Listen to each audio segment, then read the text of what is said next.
Alors imaginez, vous vivez dans un pays où vous élisez un président socialiste parce qu'il vous promet plus d'égalité, un meilleur partage des ressources.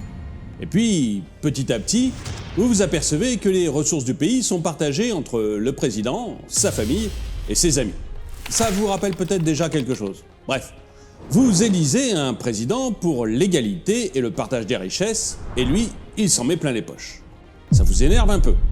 Imaginez maintenant que ce président décide alors de prendre des mesures écologiques, radicales, et que cela débouche sur des pénuries dans votre pays. Alors là, on ne parle pas juste de manque d'électricité ou d'une pénurie d'huile de tournesol. Non, on parle d'une bien grosse pénurie. Une pénurie telle que vous ne pouvez pas nourrir votre famille. Vous n'auriez pas envie de prendre les armes et d'aller faire une révolution ? Bonjour, je m'appelle François Xavier et dans cette vidéo, je vais vous parler du Sri Lanka, un pays d'Asie du Sud qui vient peut-être de montrer au monde comment chasser un dictateur du pouvoir sans verser du sang, ou presque. La révolution de juillet 2022 au Sri Lanka, c'est un mélange épicé de la révolution française du XVIIIe siècle et du printemps arabe de 2011. Mais qu'est-ce qui a bien pu se passer pour que la population de ce pays, qui est l'un des plus discrets au monde, renverse son président? Le Sri Lanka, c'est un pays à majorité bouddhiste de 64 000 km², situé au sud-est du continent indien. Il a un accès direct et stratégique à l'océan Indien, avec lequel il partage 1340 km de côte. Les 22 millions d'habitants que compte le pays vivent essentiellement de l'agriculture. Et ça, c'est un point essentiel. Retenez bien cette information, parce qu'elle sera pour beaucoup dans la compréhension de cette crise hors du commun. Le Sri Lanka est, comme l'Inde, une ancienne colonie britannique qui a obtenu son indépendance en 1948 après des luttes sanglantes. Mais cette indépendance a mis le pays face à des nouveaux problèmes que les dirigeants n'ont pas su résoudre. Ce n'est donc pas surprenant que le pays ait connu plus tard des guerres civiles terribles accompagnées de famines accrues. Mais finalement, les Sri Lankais ont survécu et le pays semblait malgré tout amorcer un semblant de vie paisible et respectable à partir de 2009. L'homme grâce à qui cela a été possible, c'est Mahinda Rajapaksa, et j'espère que j'écorche pas trop son nom. Le président élu à la tête du pays à l'aide de l'appui logistique chinois et pakistanais. Le 19 mai 2009, la République démocratique et socialiste du Sri Lanka en a terminé avec les guerres et le terrorisme et est désormais prête à amorcer son développement économique. C'est en tout cas ce que déclare le président devant le Parlement. Seulement, la suite des événements va démontrer qu'il n'a aucune intention de rendre son pays riche. En fait, sa famille et lui vont méthodiquement piller un pays qui était déjà au bord du gouffre économique. Glissez-vous une seconde dans la peau d'un Sri Lankais. Vous avez survécu à des décennies de guerre. Vous avez entendu le président déclarer solennellement qu'il allait travailler à rendre le pays plus juste, plus prospère. Mais à peine a-t-il prêté serment qu'il nomme exclusivement les membres de sa famille et ses amis intimes à des postes clés. Bien sûr, comme ils ne tiennent aucun compte du peuple, eh bien ils se jettent sur l'argent public pour acheter des produits luxe dans un pays où on meurt littéralement de famine. Vous dites certainement qu'un pays qui sortait de 50 ans de conflits armés aurait pu s'épargner un autre épisode de troubles sociaux. Ben, c'est pas du tout ce qui a été fait dans cette république démocratique et socialiste. D'abord, de 2010 à 2019, la dette extérieure du pays n'a cessé d'augmenter pour atteindre 42,6% de son PIB. Et ça, sans que les populations ne voient une amélioration significative de la qualité de vie. Jusque-là, la population reste plutôt calme. Elle se plaint bien occasionnellement des injustices de la dynastie Rajapaksa qui a confisqué les clés des coffres-forts du pays, mais rien de plus. En 2020, la crise sanitaire du Covid-19 vient secouer la fragile économie du pays. Encore une fois, la famille Rajapaksa est trop occupée à s'en mettre plein les poches pour se soucier du Covid-19 dans son peuple sri-lankais. Petit à petit, la situation s'envenime, mais Gotabaya Rajapaksa, qui est devenu président en lieu et place de son grand frère, n'est pas plus capable que lui de voir les problèmes venir à grands pas. Et si vous me demandez où est passé l'ancien président Mahinda Rajapaksa, eh bien il est tout simplement devenu Premier ministre. En fait, les deux frères ont fait un changement de poste en 2015. Comme je vous le disais, le pouvoir appartient au Rajapaksa dans la République démocratique socialiste du Sri Lanka. Durant toute l'année 2021 et jusqu'au début de 2022, le pays a été malmené par des pénuries dues à l'arrêt des systèmes productifs. Vous me direz que ça a été le cas dans le monde entier. Mais vous avez déjà une idée assez précise de la capacité des Rajapaksa à gérer les problèmes du pays. Rappelons qu'entre-temps, la dette extérieure du pays, elle est passée de 42% en 2019 à 101% du PIB en 2021. Le pays est donc officiellement incapable de rembourser ses dettes. Et pour rien arranger, le nouveau président, Gotabaya Rajapaksa, va prendre une série de mesures qui feraient éclater de rire n'importe quel économiste. Tout d'abord, il commence par réduire les impôts pour plaire à ses amis hommes d'affaires. Il réduit les impôts, mais évidemment, il ne réduit pas les dépenses. Cette décision, bien, elle a pour effet immédiat de réduire les recettes de l'État. Et comme les dépenses restent les mêmes, eh bien, la dette continue à s'envoler. Parce que l'État, il a quand même besoin d'argent pour rembourser ses dettes. Peu importe, la dynastie continue à saigner en demandant à la Banque centrale de faire tourner la planche à billets pour imprimer de l'argent en quantité record. Une dette qui explose, des présidents qui ne sont pas très soucieux de leur population et une banque centrale qui imprime des billets en un temps record. Je me demande si ça me rappelle pas quelque chose beaucoup plus proche de chez nous.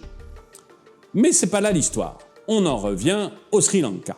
La décision d'imprimer de l'argent en un temps record, eh bien ça fait bondir le FMI, qui a tout de suite ordonné au président de faire cesser cette production. Mais ce n'est finalement qu'une erreur parmi une constellation d'erreurs politiques qui ont lentement mais sûrement fait monter la tension dans le pays. Par exemple, les frères Basil Rajapaksa, qui est le ministre des Finances, et Mahinda Rajapaksa, qui est le Premier ministre, snobent le peuple et affichent une richesse obscène. Les noms d'ailleurs de plusieurs membres de la famille au pouvoir sont apparus dans le scandale des paradis fiscaux Pandora Papers, pour lequel je vais faire une autre vidéo. Plus tard, en 2022, une cousine du président admet d'ailleurs que la famille cache des dizaines de millions de dollars dans des dizaines de banques partout à travers le monde. On connaît des pays où la population serait descendue dans la rue pour moins que ça. Mais jusque-là, les Sri Lankais sont plutôt calmes. C'est une autre décision, apparemment anodine, du président, qui va sceller son sort et celui de toute sa famille. Écoutez bien la suite. On nous répète souvent que l'agriculture biologique est préférable à l'agriculture conventionnelle qui utilise beaucoup de produits chimiques.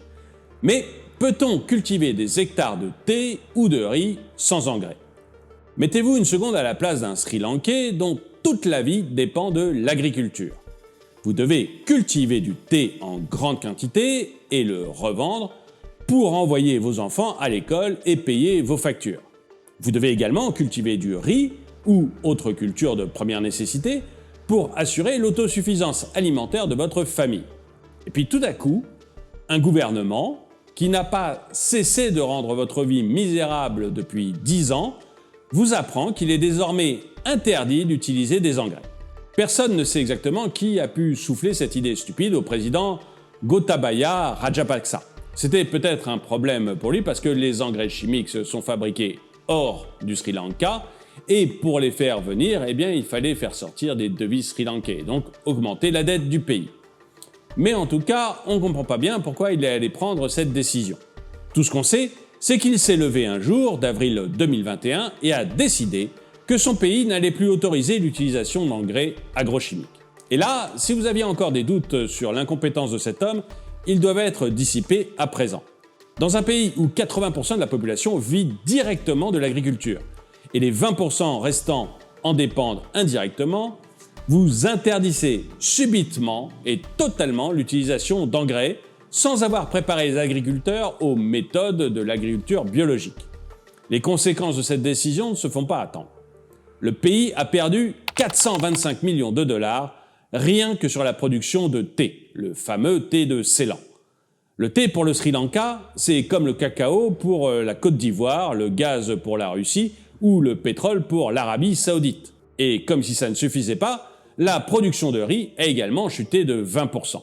Le pays, qui produisait assez de riz pour nourrir toute la population, s'est alors vu obligé d'importer du riz pour un coût de 450 millions de dollars. Et d'autres cultures ont également souffert de cette décision stupide, dont le haricot ou d'autres fruits et légumes. Devant la catastrophe, le gouvernement a levé l'interdiction en novembre 2021. Bon voilà, le mal était fait. La pénurie mondiale n'a pas épargné le Sri Lanka. D'ailleurs, elle n'a épargné aucun pays. La différence avec d'autres pays, c'est que même les produits agricoles locaux, puisqu'on n'utilisait plus d'engrais chimiques, même les produits agricoles locaux ont connu une forte hausse des prix. Les prix des fruits et légumes ont carrément doublé.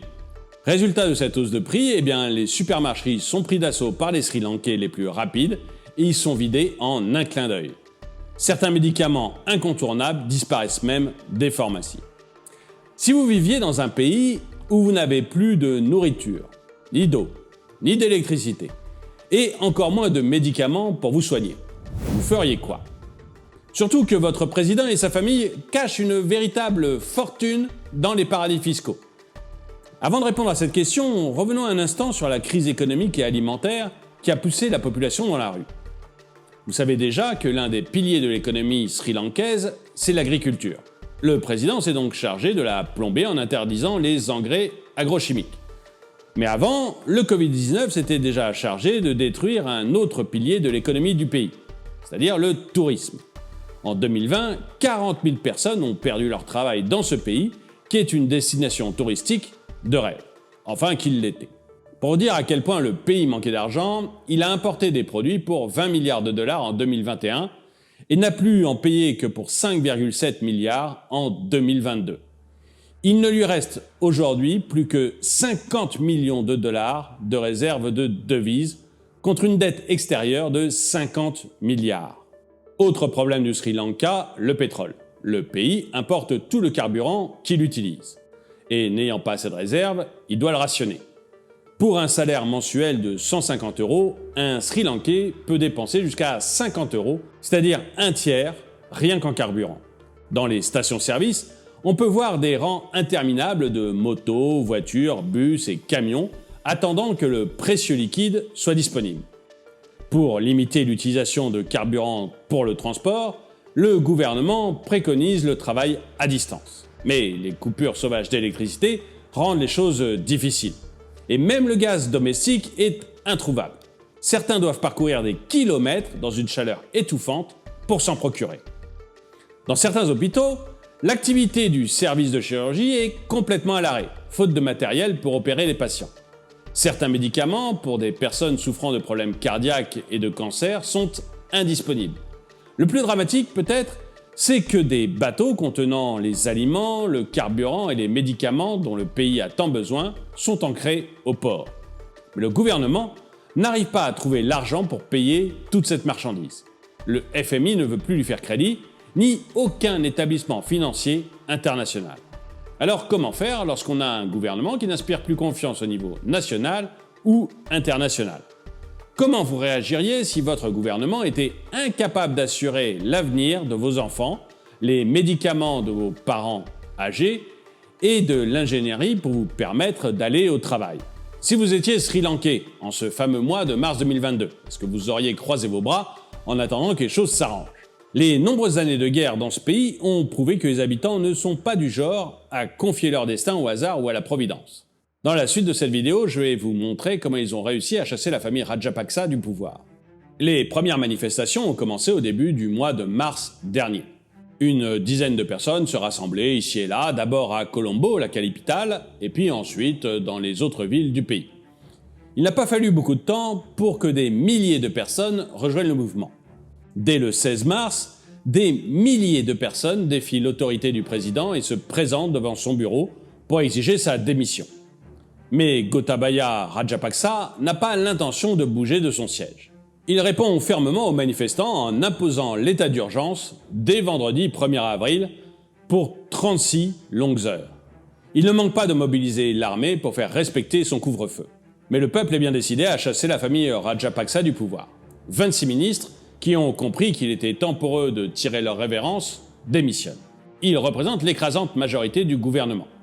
Le Premier ministre et grand frère du président reste. Il a encore un peu d'espoir. Ajit Cabral, gouverneur de la Banque centrale du Sri Lanka, profite de cette vague de démissions pour annoncer aussi la sienne. C'est lui qui avait refusé de demander l'aide du FMI afin de permettre au pays de se sortir de la crise. Dans une tentative désespérée de sauver son pouvoir, le président invite alors les partis d'opposition à constituer un gouvernement d'union. Mais si vous étiez opposant sri-lankais à ce moment-là, auriez-vous accepté de vous unir à un président sur le point de tout perdre? Sentant l'arnaque, les partis d'opposition vont poliment rejeter l'offre du président tout en invitant la population à manifester davantage. Et le conseil va être suivi à la lettre. En panique devant une manifestation qui prend de plus en plus d'ampleur, le président va lâcher la police sur la population. À coups de gaz lacrymogène et de canons à eau, elle va tenter de disperser les manifestants. Ces derniers répondent tout naturellement en descendant dans les rues encore plus nombreux. Cette fois, ils sont armés de pierres et de pneus qu'ils brûlent pour stopper l'avancée des véhicules de police. 2 bus de police seront d'ailleurs incendiés. Plus de 300 avocats sont venus à la rescousse des manifestants arrêtés et l'Église, elle, demande à l'État de protéger avant tout les citoyens tout en imputant la situation du pays à la mauvaise gestion des Rajapaksa. Tout le pays semble se liguer contre cette famille. Le patronat, le personnel médical, le secteur de la justice, les religieux, les sportifs, les artistes, bref, tout le monde. Les manifestations atteignent un niveau critique lorsque des milliers de personnes se dirigent vers Gelfes Green, un jardin touristique magnifique, symbole de l'opulence des riches familles qui pillent le pays. Les caprices de la météo et les menaces des forces de l'ordre ne suffiront d'ailleurs pas à déloger les manifestants. En parallèle, les manifestations continuent dans tout le pays et deviennent de plus en plus intenses. Shiraz Shiraz, un rappeur sri-lankais populaire, décède alors des suites d'une crise cardiaque lors des manifestations. C'est le premier décès enregistré. Mais le rappeur n'était pas du tout mort sous les coups de la police. En fait, plus d'1 mois après le début des manifestations, on n'a encore enregistré aucun mort. Et c'est plutôt inhabituel dans des manifestations de cette ampleur. L'acteur britannique sri-lankais Iran Abeysekera, j'espère que je prononce bien, meilleur acteur au Laurence Olivier Awards 2022, est arrivé au Sri Lanka pour rejoindre les manifestations de Gelfes. Des anciens combattants ont également rejoint les manifestations par dizaines contre le gouvernement. C'est alors qu'il y a un second décès dû aux manifestations. On est le 19 avril et il y a des citoyens qui attendent du carburant depuis les premières heures de la matinée. Ils manifestent leur ras-bol en bloquant les voies ferrées pendant plus de 15 heures. Un officier de police en a alors marre d'attendre que les manifestants libèrent les voies et il donne l'ordre de tirer à balles réelles sur la foule. Bilan de la fusillade, 12 blessés et 1 mort. La police tente alors de se justifier en accusant les manifestants d'avoir incendié des véhicules et attaqué un camion-citerne. Seulement voilà, les vidéos montreront plus tard ces mêmes policiers en train de mettre le feu à plusieurs véhicules. Jusque-là, les manifestations se faisaient de manière assez organisée. Mais bien sûr, ça ne peut plus durer. En effet, des manifestants d'un nouveau genre vont apparaître et ce qui était un mouvement pacifique va devenir une chasse sans merci. Vous en saurez un peu plus en regardant la suite de la vidéo. Si vous pouviez amasser des milliards sur le dos de votre pays, vous partiriez du pouvoir juste parce que le peuple vous le demande? Jusqu'au matin du 9 mai 2022, en tout cas, les Rajapaksa n'ont pas l'intention de bouger. Le SLPP, un mouvement politique armé, fidèle au pouvoir, va violemment s'attaquer aux manifestants anti-gouvernement situés à Gelfes Green. La police, qui est présente sur les lieux, ne lèvera pas le moindre petit doigt. L'ordre de ne pas bouger a été donné par l'inspecteur général de la police, un proche du président.